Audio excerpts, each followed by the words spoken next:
ওয়ালাইকুম। আজকে আমি কথা বলবো সোর্সিং ব্যাপারটা কী এবং সোর্সিং এবং প্রক্রিউরমেন্টের কী ডিফারেন্স অ্যাসপেক্ট নিয়ে। তো সোর্সিং ব্যাপারটা ইন কনটেক্সট অফ প্রক্রিউরমেন্টেরই একটি অংশ সোর্সিং। তো প্রক্রিউরমেন্ট বলতে আমরা যা বুঝি যে একটা হোল রেঞ্জ অফ অ্যাক্টিভিটি যা কোনো গুডস এবং সার্ভিসকে কিনতে বা অ্যাকুইজিশন করতে ব্যবহৃত হয়। তো এই সকল অ্যাক্টিভিটিসের মধ্যেও আবার সোর্সিং আছে। তো সোর্সিংয়ের বেসিক যে ফাংশন এবং অ্যাক্টিভিটিস আছে যা রিপ্রেজেন্ট করে আইডেন্টিফিকেশন অফ সাপ্লায়ারকে, selection of the supplier and managing a good relation with the supplier. তো এখন আমি কথা বলবো সোর্সিংয়ের কিছু অপারেশনাল স্টেপ আছে, এই স্টেপগুলো নিয়ে। তো ফার্স্ট স্টেপ হলো নিড আইডেন্টিফিকেশন।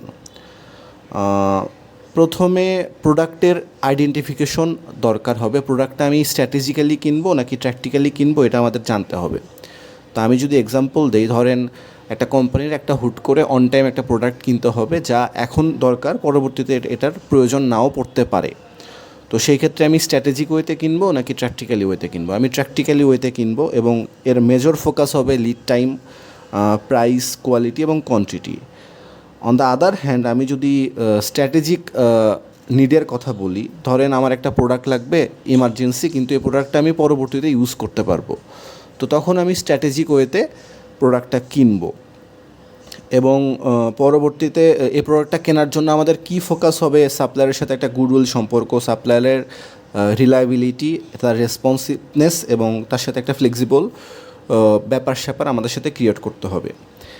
এরপর যদি আমি কথা বলি মার্কেট রিসার্চ নিয়ে, আমাদেরকে মার্কেট রিসার্চ করতে হবে। মার্কেটে অনেক রকম সাপ্লায়ার আছে, সাপ্লায়ারদের সাথে যোগাযোগ রাখতে হবে। কোন প্রোডাক্টটার দাম কত, প্রাইস কত, কোয়ান্টিটি, কোয়ালিটি, তারা কখন আমাদেরকে দিবে, তাদের রিসোর্স, তাদের কোম্পানি সম্পর্কে আমাদের প্রপার রিসার্চ করে দেন আমাদের সাপ্লায়ারকে আইডেন্টিফিকেশন করতে হবে।